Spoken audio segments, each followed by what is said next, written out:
Alright. Hello and welcome to another episode of the New Meta Podcast. I am your host today, Gideon Tolan Bailey, or Emerald as some people know me online.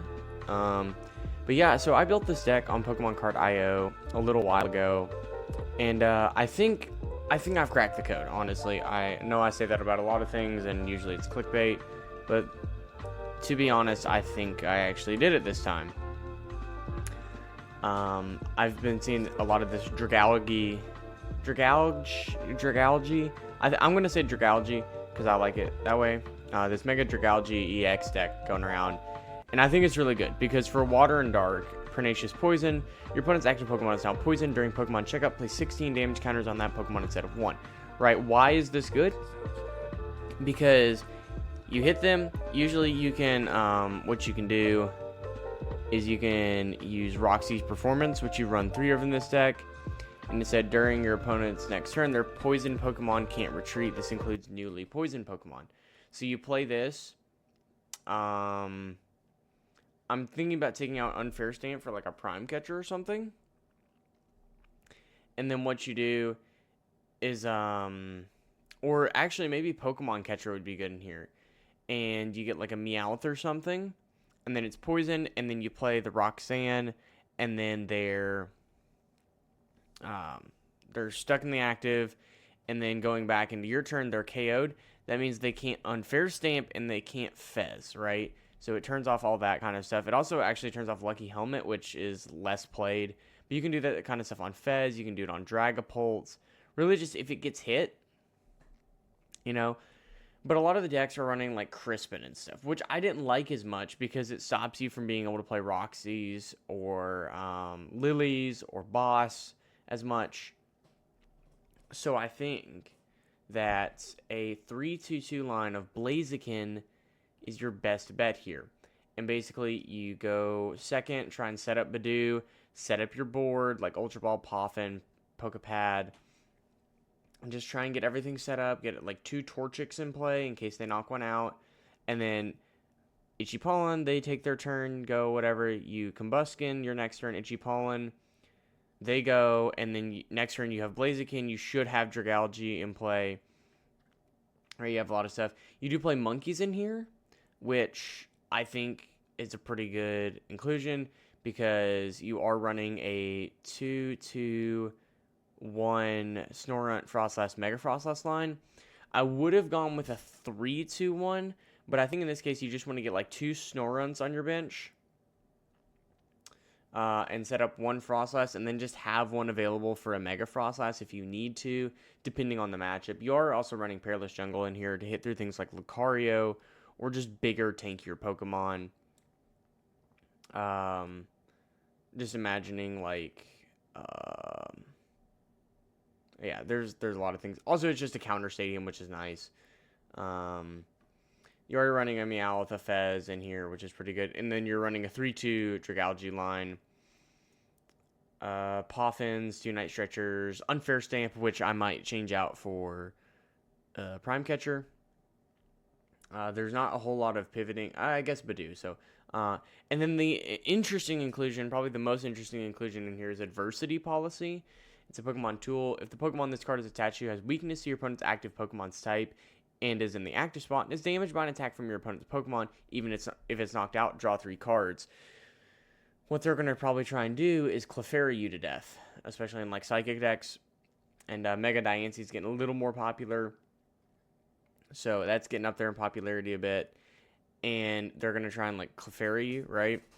And then if you attach Adversity Policy on there, it's like I draw 3 cards, draw again for drop return, and then I Fez for another 3, right? That's like 7 cards. It's really nice. Especially obnoxious if they like red carded you because you have a lot of ways to draw out now. So I think that's a pretty good tech inclusion. You might end up just running 1 or something. Obviously, this list needs some tweaking. Just search a Blaziken Dragalge in Pokemon Card IO, and it'll be under my account, which is Dragon Shield. So I think I've cracked the code. I think I've made a better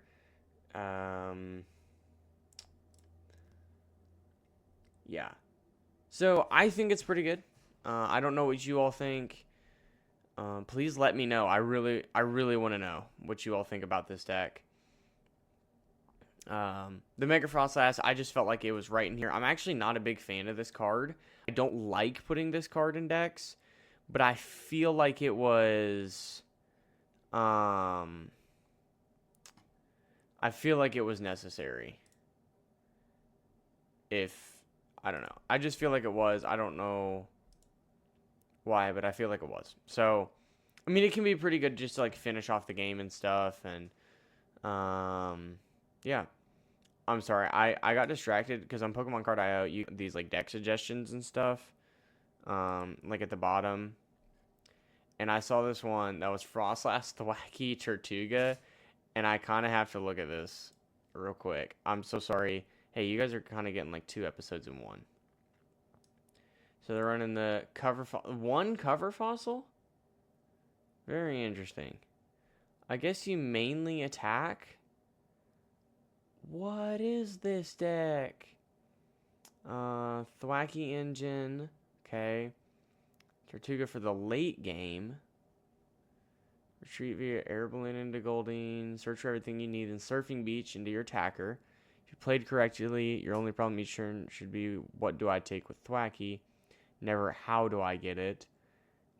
Lieutenant Search for the moment is handy sometimes when you need to speed up the prize race. Legacy negates your downside. Special red card is either when putting them down to 3 is fine. If they purposely go below. Oh. Actually, this could be a pretty good deck.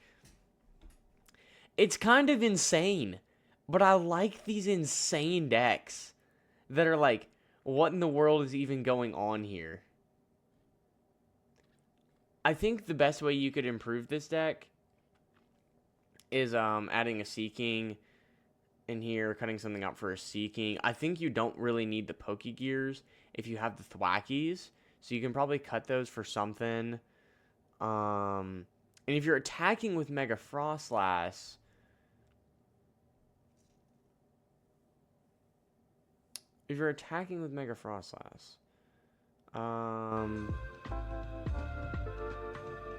I like the Lieutenant Surge's bargain in here because it's funny. This is a very interesting deck. I'm sorry, I got completely distracted. Also, it's a shorter episode anyways, and I didn't really have much to talk about. But thank you all so much for listening. I'd really appreciate it if you could like and subscribe on the YouTube.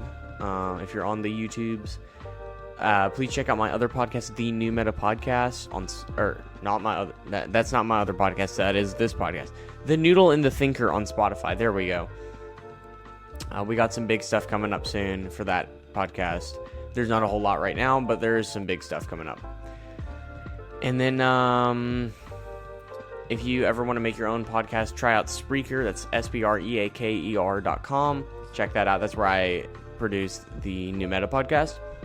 And I'd really appreciate it if you could follow there and comment if there's anything you want to see me do, anything like that. And I will see you all in the next episode. Peace out.